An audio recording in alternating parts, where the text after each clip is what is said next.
Avant de nous quitter, je voudrais vous remercier très chaleureusement pour votre présence et plus particulièrement remercier chacun des intervenants pour avoir accepté de participer à cette magnifique journée d'hommage.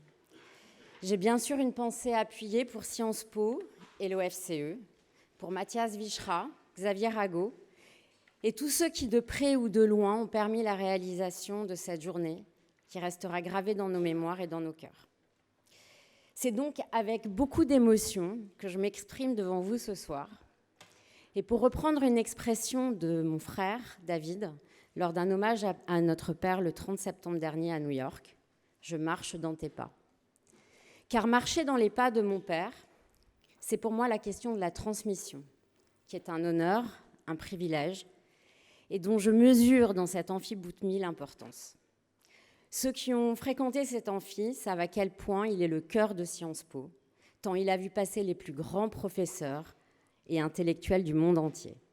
Mon père était l'un d'eux. Imaginez-vous qu'il y a enseigné pendant 27 ans. On m'a rapporté que lorsqu'il donnait cours, l'amphi était toujours plein, et qu'il s'adressait aux étudiants sans notes, sans jamais lire de notes, ce qu'ils admiraient beaucoup, même si de ce fait, son poli n'était jamais à jour. Maintenant, permettez-moi d'évoquer quelques points importants sur son parcours et sa personnalité hors norme. Tout d'abord, concernant Sciences Po.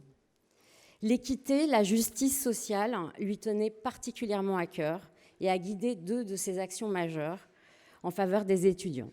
Tout d'abord, Mathias en a parlé tout à l'heure, la réforme des frais de scolarité en 2003. Et ensuite, un autre fait majeur qui était la suppression de l'épreuve des 24 heures lorsqu'il a été le président du jury d'agrégation en 1999-2000. Et croyez-moi, c'était un truc assez dingue. Mon père était en total accord avec la vision de Sciences Po en matière d'enseignement. Pour lui, l'économie était interdépendante des autres disciplines de sciences morales, le droit, l'histoire, la sociologie, les sciences politiques. Selon lui, il était nécessaire de dépasser les frontières des matières pour dessiner de nouvelles perspectives. Sa trajectoire internationale, ensuite, a commencé très tôt. Elle était d'ailleurs visionnaire, merci Jean-Luc, puisque, en tant que doyen de la faculté d'économie de Strasbourg, il a invité des professeurs étrangers à venir y enseigner, et notamment Nicolas Georgescu-Roegen en 1977-78, mais aussi Axel Lyon-Hofwood, qui nous a quittés en mai dernier, qui était professeur d'économie à UCLA, et bien d'autres encore invités à l'Institut européen de Florence et encore à l'OFCE. Cette pratique a généré des échanges avec les plus grands économistes de la planète et lui a permis de jouir d'une aura très particulière au niveau international. J'en ai pour preuve la journée du 21 juin 2013, Sciences Po célèbre Jean-Paul Fitoussi, qui réunit 5 économistes extraordinaires autour de mon père, Kenneth Arrow, Robert Solow, Amartya Sen, Edmund Phelps et Joseph Stiglitz. 5 grands économistes, tous prix Nobel, mais surtout 5 grands amis. Mon père n'a jamais dévié de sa ligne intellectuelle, des sujets dont il était intimement convaincu. Était un Européen de la première heure.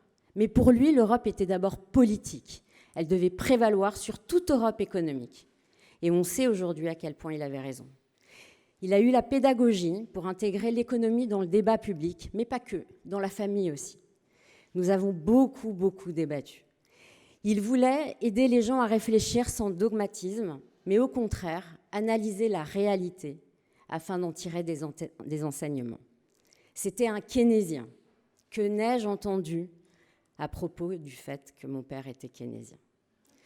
En 2002, a été publié chez Gallimard, merci Jean-Luc encore, Pauvreté dans l'abondance de Keynes, qu'il a préfacé avec Axel Lyon-Hofwood.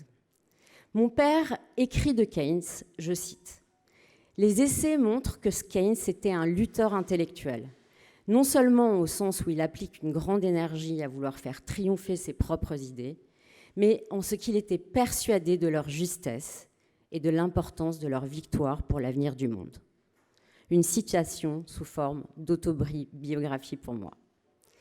Dimanche soir, toujours en discutant avec Jean-Luc, ce dernier m'a rappelé que mon père était aussi un bâtisseur.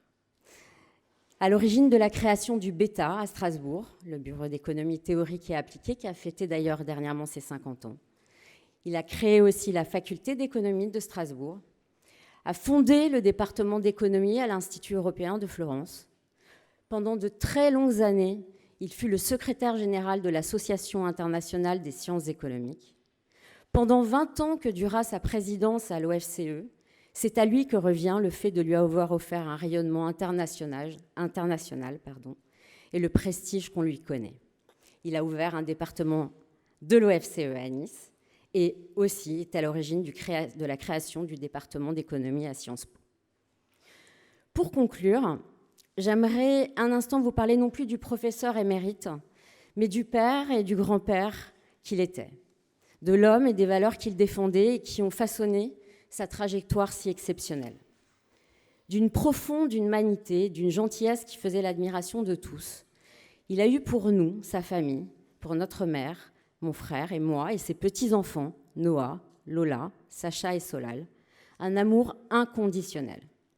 Pour nous, il était intentionné, tendre et inventif, comme en témoigne la berceuse qui nous a tous fredonné et qui est d'ailleurs devenue un tube familial, ainsi que son fameux sifflement de ralliement des Fitoussi. Même lorsqu'il était débordé, il nous prenait toujours au téléphone, car nous restions sa priorité.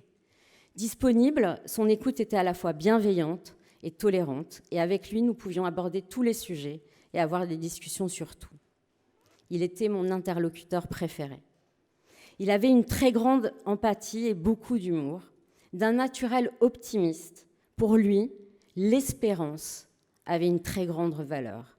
Garder l'espoir était un de ses maîtres mots. Doté d'une intelligence visionnaire, il avait une compréhension profonde de notre condition d'être humain et de ce que cela peut représenter ou impliquer en termes de souffrance, de combat et de difficultés.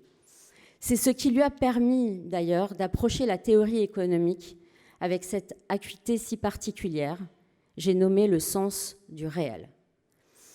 Sa grande humilité et la simplicité avec laquelle il parvenait à m'expliquer des choses d'une grande complexité m'ont toujours fascinée. La valeur de l'amitié était pour lui cardinale. Des amis, je veux dire des vrais amis, il en avait dans le monde entier. De Strasbourg à Florence, de New York à Los Angeles, de Paris en passant par Rome, il a su nouer des liens indéfectibles avec des êtres rares et dont la présence aujourd'hui à nos côtés nous est si précieuse.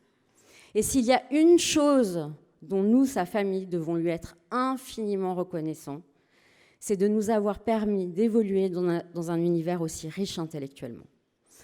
Mon père aimait les plaisirs simples de la vie, les pâtes cuites al dente étaient quand même un élément fondamental de son art de vivre.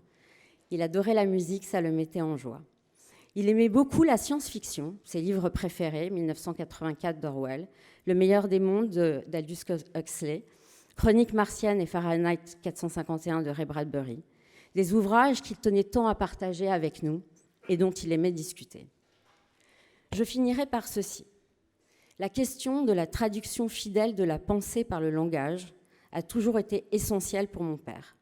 Je le cite dans le premier discours de vœux de bonne année qu'il a fait en tant que nouveau président de l'OFCE le 22 janvier 1990.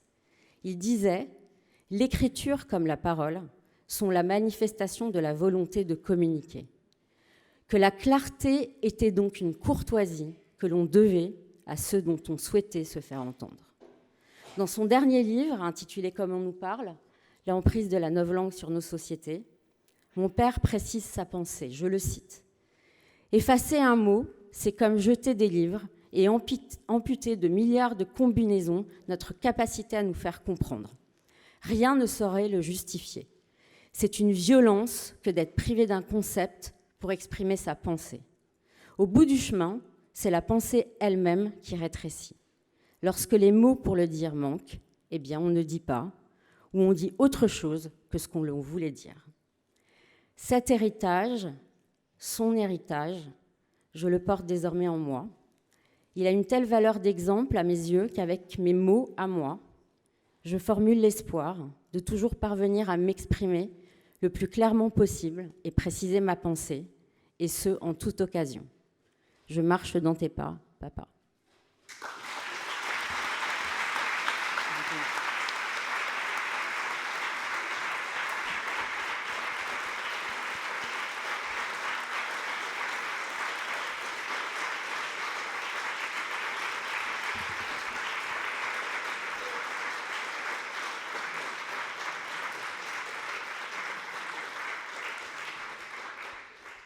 Merci beaucoup, Lisa.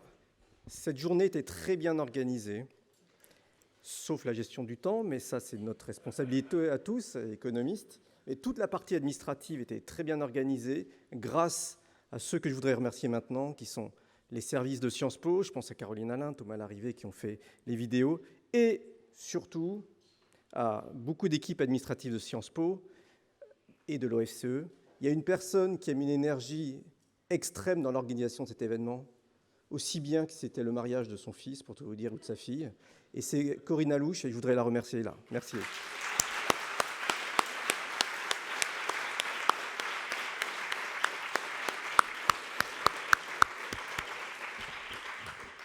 Beaucoup de réflexions à absorber dans cette journée très intense. Merci à vous d'être là et à bientôt. Il y a maintenant une commémoration, comme on est un peu en retard, je ne sais pas ce qui va se passer, mais nous y allons. Et très rapidement. Merci beaucoup et à bientôt.